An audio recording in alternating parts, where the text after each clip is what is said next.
ತುಂಗಭದ್ರಾ ನದಿಯಲ್ಲಿ ಅಕ್ರಮವಾಗಿ ಮರಳು ಸಾಗಾಟ ಮಾಡುತ್ತಿದ್ದ ಟ್ರ್ಯಾಕ್ಟರ್ಗಳನ್ನು ಪೊಲೀಸರು ಸೀಸ್ ಮಾಡಿದ ಘಟನೆ ಕಳೆದ ಶನಿವಾರ ಜರುಗಿದೆ.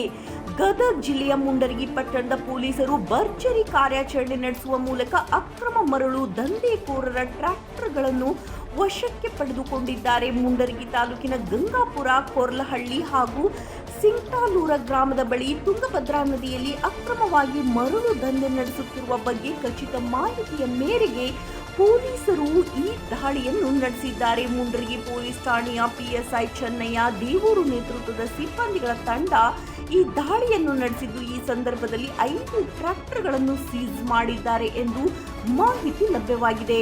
ಒಟ್ಟಾರೆಯಾಗಿ ಅಕ್ರಮ ಮರಳು ದಂಧೆಗೆ ಕಡಿವಾಣ ಹಾಕುವ ನಿಟ್ಟಿನಲ್ಲಿ ಮುಂಡರಗಿ ಪಿಎಸ್ಐ ಚೆನ್ನಯ್ಯ ದೇವೂರ್ ಇವರು ದಿಟ್ಟ ನಿರ್ಧಾರವನ್ನು ಕೈಗೊಂಡಿದ್ದು, ಈ ಬಗ್ಗೆ ಸಾರ್ವಜನಿಕರಿಂದ ಈಗ ಎಲ್ಲೆಡೆ ತುಂಬಾ ಮೆಚ್ಚುಗೆ ವ್ಯಕ್ತವಾಗುತ್ತಿದೆ. ಈ ಕುರಿತು ಮುಂಡರಗಿ ಪೊಲೀಸ್ ಠಾಣೆಯಲ್ಲಿ ಪ್ರಕರಣ ದಾಖಲಾಗಿದ್ದು, ಪಿಎಸ್ಐ ಚೆನ್ನಯ್ಯ ದೇವೂರು ಇವರು ಮುಂದಿನ ತನಿಖೆಯನ್ನು ಕೈಗೊಂಡಿದ್ದಾರೆ. ವರದಿ ಚಂದ್ರಶೇಖರ್ ಸೋಮಣ್ಣನವರ್.